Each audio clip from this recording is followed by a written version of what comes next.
Howdy. It is an honor to be with you. And I was having Phil try to find my parents. I'm going to point them out here in a minute, and I knew better than to ask him. He can't see that far. But Phil, thank you for your service to each of the board members who are here today and our distinguished faculty that are amongst this audience and on this stage, and the friends and the family, the loved ones that are all here. And most of all, to the members of the Fighting Texas Aggie Class 14. Howdy. I want to say a few words to a special group before I get into the bulk of my remarks. People who invested in a whole lot to see this moment become a reality. They made more than just a few trips to a soccer game, soccer match, piano recital, school play, and a whole bunch more. They pushed you, they inspired you, they believed in you. Of course, I'm talking about Mom and Dad here. So join me in recognizing your parents and your grandparents that have come here today to be a part of it.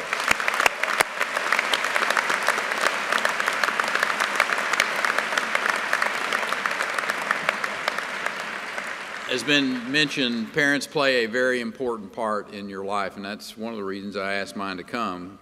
So Mom and Dad, thank you for coming to Texas A&M one more time. They used to drive 305 miles one way for every Aggie football game to see who I had a date with.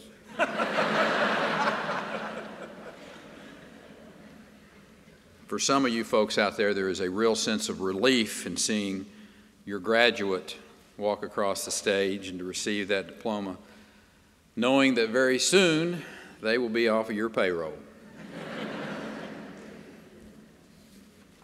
And to the students, your parents wanted me to convey a simple message to you: get a job.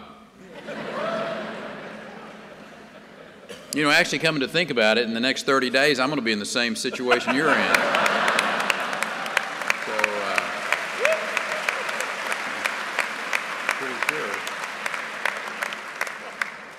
So the point is, even the best job in the world doesn't last forever. But I want to say in all seriousness that it is an incredible honor that you've given to Anita and myself to serve as your governor for the last 14 years. People in Austin spent 100 and something years keeping an Aggie out of the governor's mansion, and I stayed there as long as I could.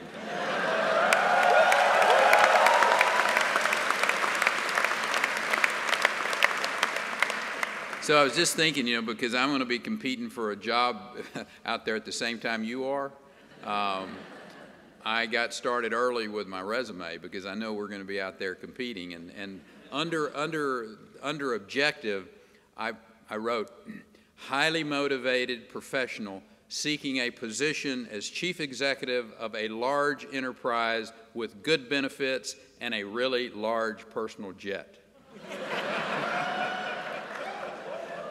And under experience, I wrote, managing the world's 13th largest economy and overseeing a group of people who bicker a lot, otherwise known as legislators.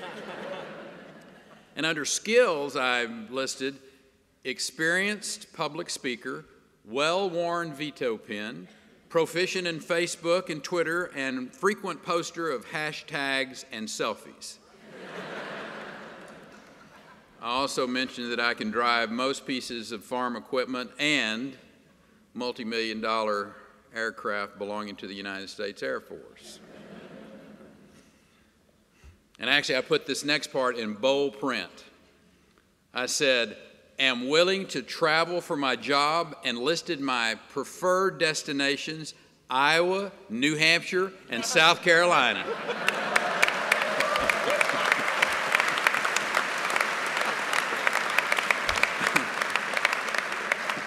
So, so am I missing anything? Yes. As a matter of fact, the most important part, and a proud member of the greatest network on the face of the earth, the farmer students of the association at Texas A&M University. That is my proudest.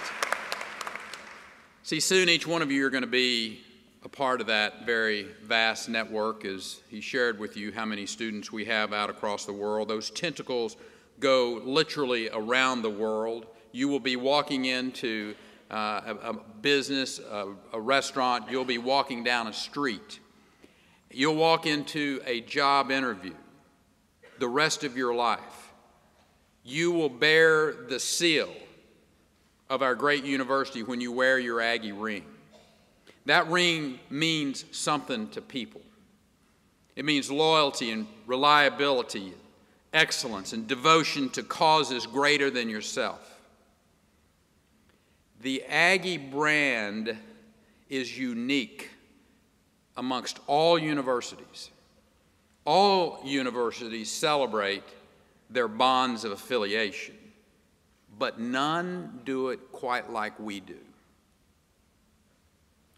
In the dark of night, we go and stand in front of the academic building to observe silver taps when we lose a current student. Every April the 21st, we commemorate Aggies who have passed on in the previous year. Not just in the awesome celebration that we have on campus at Reed, but at barbecues and ceremonies all around the world.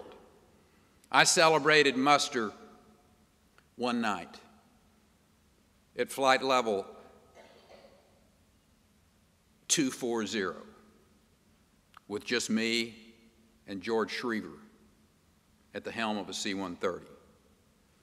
And when the names are read, when we answer here, we symbolize about those who have passed, but we also are making a statement that they are living amongst us.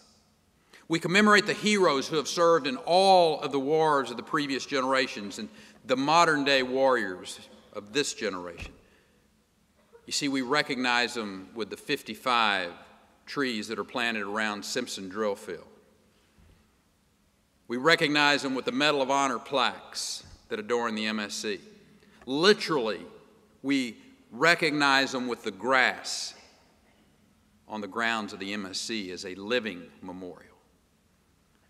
Those solemn traditions and these powerful memorials, they're evidence of our reverence for those who gave their lives in great causes, of the value that we place on sacrifices made on the altar of freedom. One of the great lessons first taught in the Corps of Cadets is that the whole is greater than the sum of the parts. Each freshman cadet is given a title, Fish, symbolizing a oneness in stature and cause. When his fish buddy screws up, the whole class gets to do push-ups. When fish walk down the quad, they walk as a group. When one fish has a date for lunch, all his other buddies join in. That may be not our best tradition. But the point of this is that the freshman year in the Corps is to break down the individual and build him back up as part of a single unit that lives and breathes as one. You see, we are stronger when we are united in purpose and when our purpose is greater than self.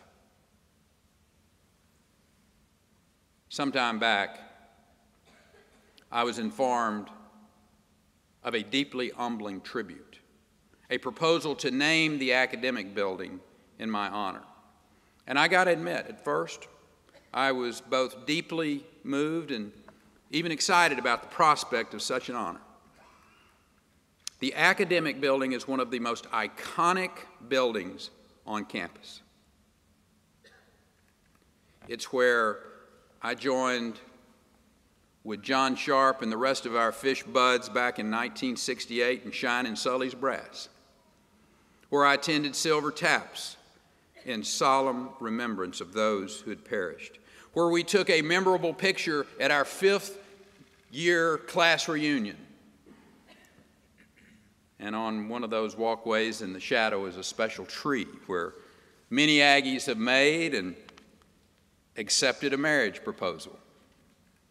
But on deep reflection, I have informed the Board of Regents of my decision to politely decline this great honor.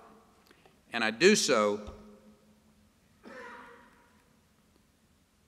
because there are places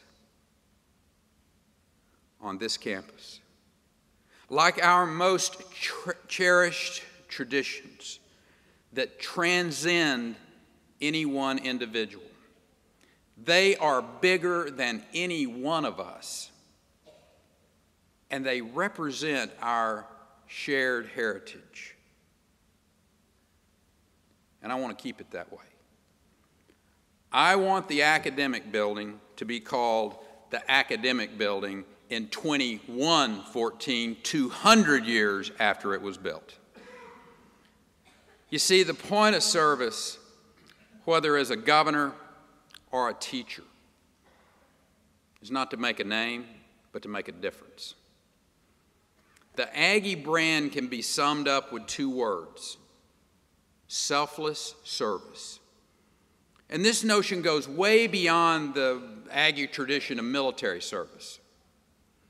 Aggies feel called to serve, and many have responded with service opportunities like Big Event that draws literally thousands of students to a service project on that specific day each year.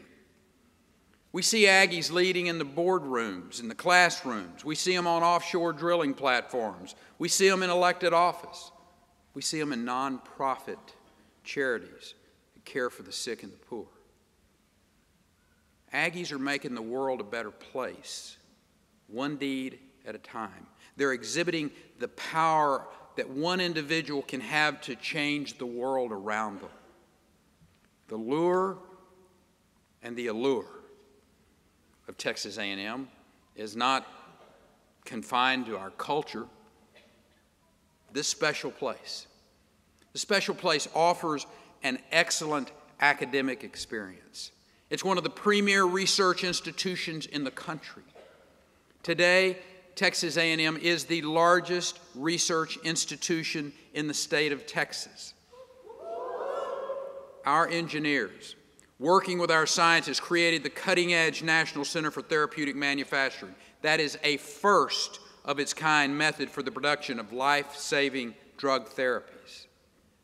That vision led to a major federal grant of $176 million to create the Center for Innovation and Advanced Development and Manufacturing. It will be capable of creating large doses of vaccine to respond to deadly viruses when the next pandemic affects this world. When a bioterror attack occurs, it will be Texas A&M and the work that is being done here that will protect not only our warfighters, but our citizens. Students at Texas A&M now have access to the value that comes from these centers, from the bright minds leading the way in these important scientific fields. The quality of teaching, the quality of research is a credit to Texas A&M and to its leadership. But if we look at what draws students to Texas A&M, what is it that really draws those young next generation of leaders to this place? It's not just about academics and research. Because the fact is, in many places, they can find excellent programs at universities in other parts of the state. For that matter, across this country. It is the fact that academic excellence exists in a university culture that is unique all across this country. The value proposition of Texas A&M remains in its culture, our traditions, our values, the unique Aggie experience that you get here, an experience that has been accessible for generations of bright, deserving students, whether they came from big, huge metropolitan areas like Dallas and Houston, or they came from small farming and ranching communities like Pleasanton or Paint Creek. It's my hope, it's my advice, that we all join in the effort to keep it that way. And I ask the regents, I ask the administration, I ask the deans of our college, the faculty, every employee, and everyone who loves Texas A&M to join in the cause to keep Texas A&M affordable and accessible for the next generation of Texas.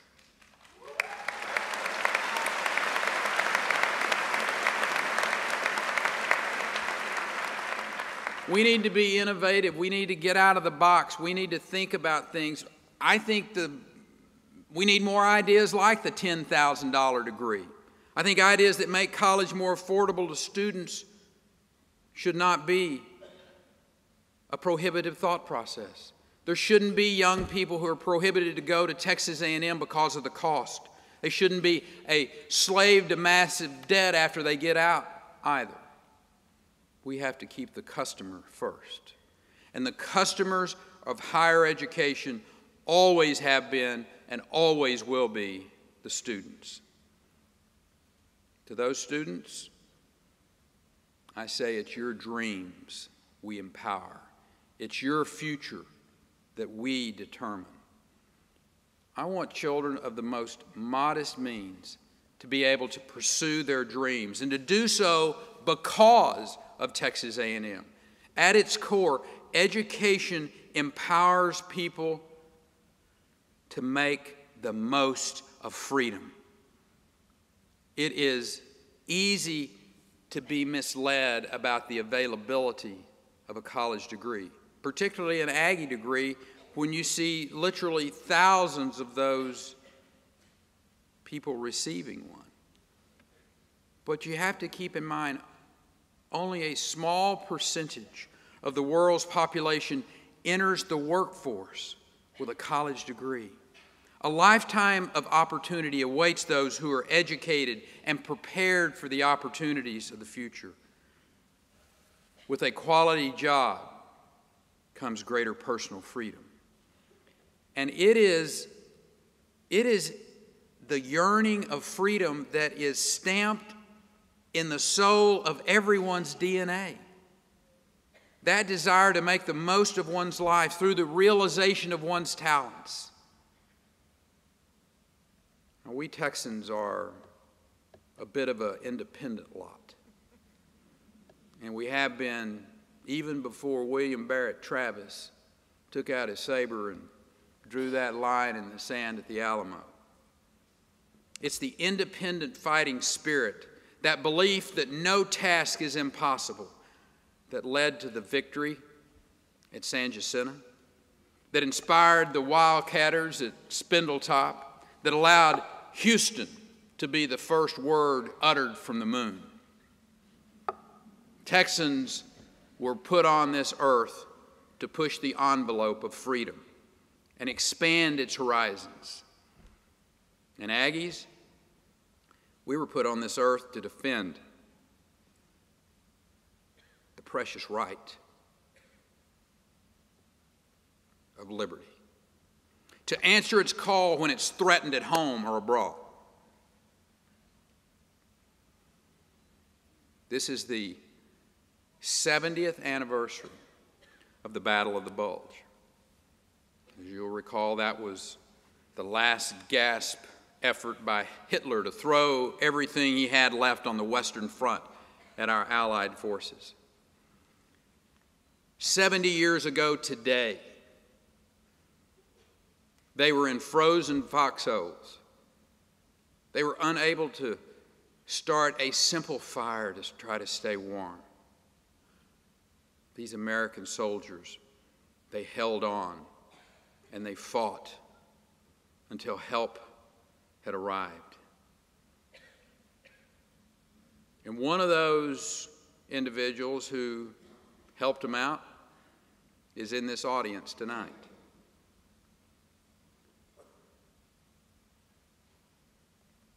That week before Christmas in East Anglia, he sat in a ready room, waiting for the weather to clear so that his B-17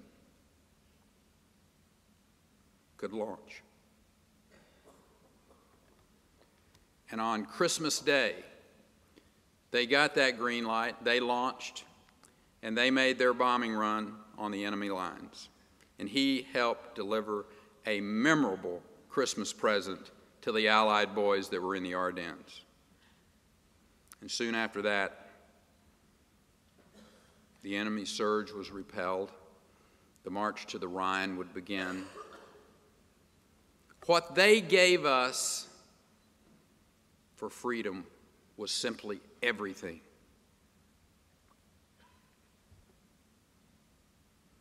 You see, the Aggie spirit was memorialized for all of us to see halfway around the world during that period of time.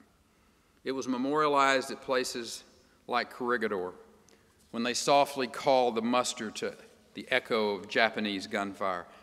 Aggies have always been at the forefront of every engagement for more than a century, in the forest of the Ardennes, in the unforgiving rock of the Pacific Islands, in the mountains of Korea, in the jungles of Vietnam, in the sands of Kuwait, in the caves of Tora Bora, in the streets of Baghdad.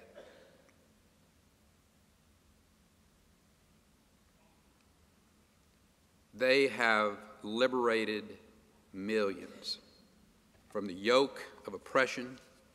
They've protected their loved ones back home, and they've offered their lives in full measure for freedom.